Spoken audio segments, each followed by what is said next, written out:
जा रहे थे तो दीदी ने बताया कि उनकी जेठानी बहुत खूबसूरत है। तो एक दिन मैं और दीदी की जेठानी के साथ था और दीदी ने हमें साथ। दोस्तों, मैं एक नई कहानी लेकर फिर से हाज़िर हूँ। आप इस कहानी को अपना प्यार देना। तो दोस्तों, हम दोनों जब स्टेशन से दीदी के ससुराल जा रहे थे तो दीदी ने बताया कि 4 महीने पहले उनके जेठ की दूसरी शादी हुई है। उनकी दूसरी बीवी बहुत सुंदर है। पहली बीवी से जेठ जी को कोई बच्चा नहीं हुआ तो शादी के 7 साल बाद उन्हें उसे तलाक दे दिया। जब भी दूसरी वाइफ है, अब वो बहुत ही सुंदर और मिलनसार है और वो मुंबई की है और बहुत ही मॉडर्न है। टॉप और जीन्स पहनती है और जेठ जी के साथ ही उनकी कंपनी में फाइनेंस डिपार्टमेंट में काम करती थी। उसका नाम नेहा है।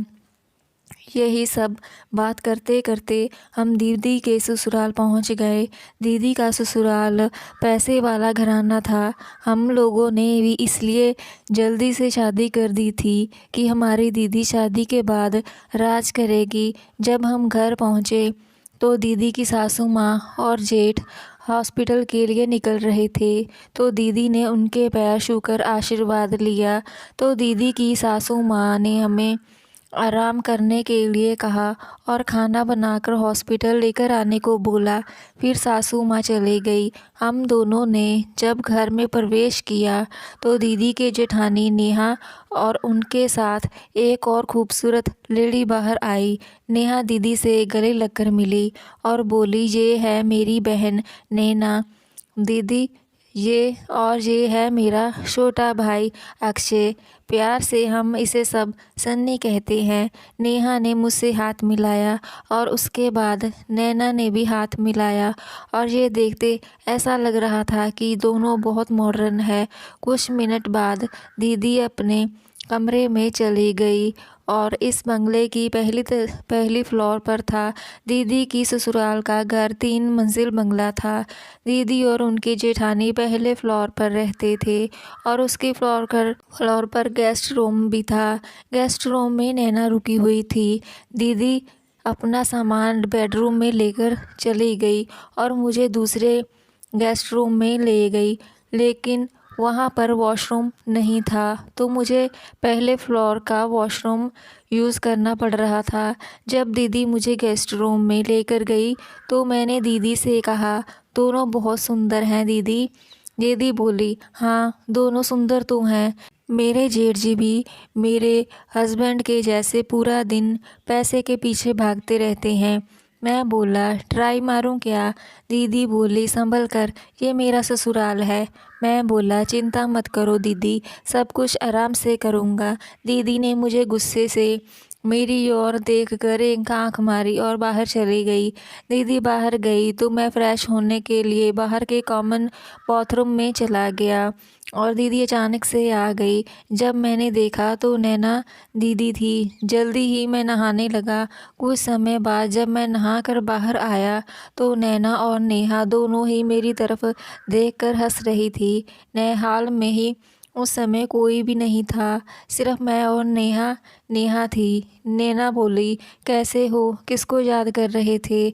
मैं बोला, आप ही को याद कर रहा था, आप हो ही इतनी खूबसूरत। तभी नैना बोली, और मैं बोला, वो शेर है तो आप सवा शेर हैं।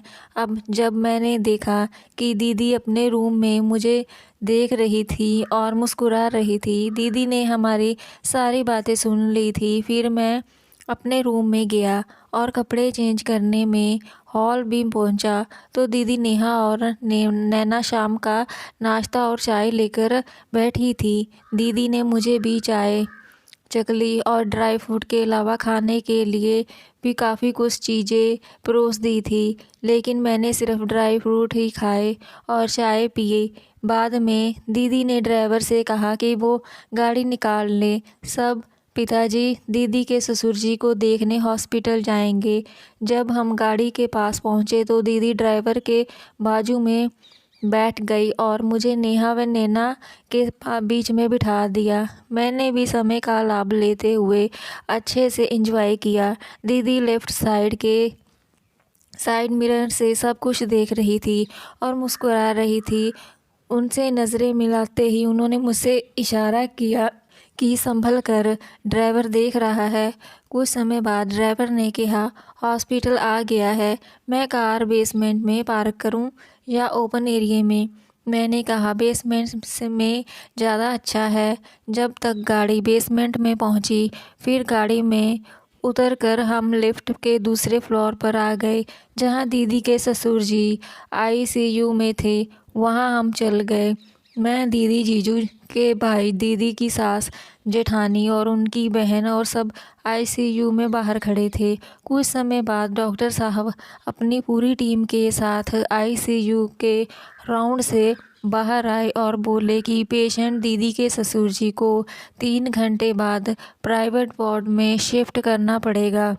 डरने की कोई बात नहीं है। अब दीदी की सास बहुत खुश हो गई थी और उन्होंने हाथ जोड़कर डॉक्टर साहब को प्रणाम किया।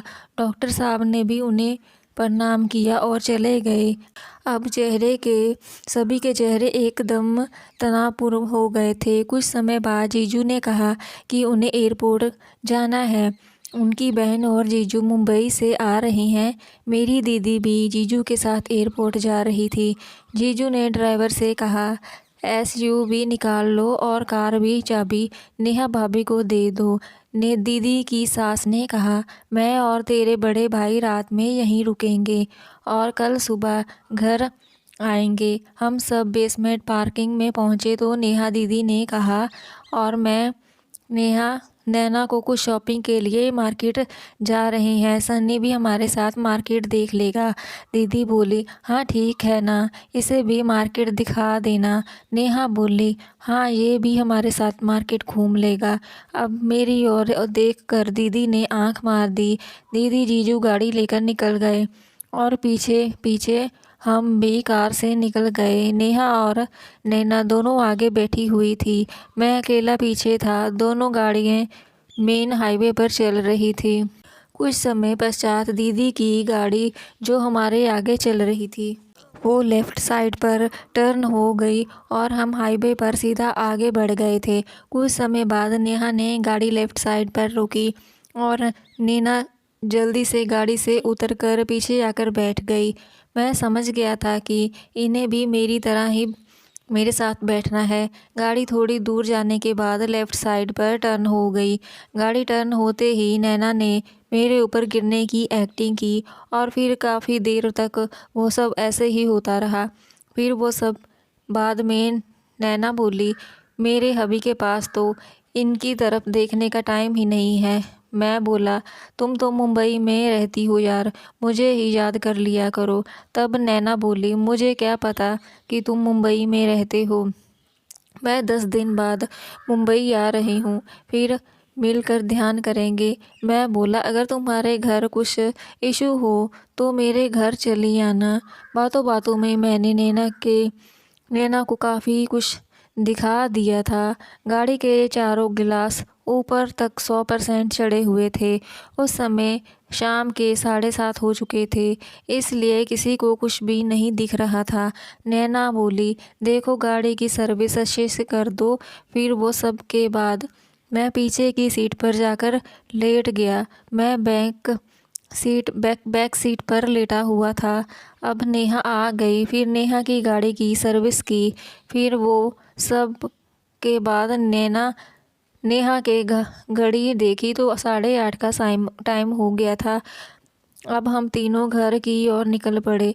जब हम घर पहुंचे तो घर पर कोई नहीं था। उनके घर में मेड ने बताया कि जीजू का फ़ोन आया था, मुंबई की फ़्लाइट रात 10:30 बजे तक पहुंचेगी। एयरपोर्ट से दीदी की ससुराल 90 मिनट का रास्ता था। हम तीनों जल्दी जल्दी अपने अपने रूम में गए और कपड़े बदल कर गेस्ट रूम में इकट्ठे हो गए थे और गेस्ट रूम में फूल खिलाने लगे।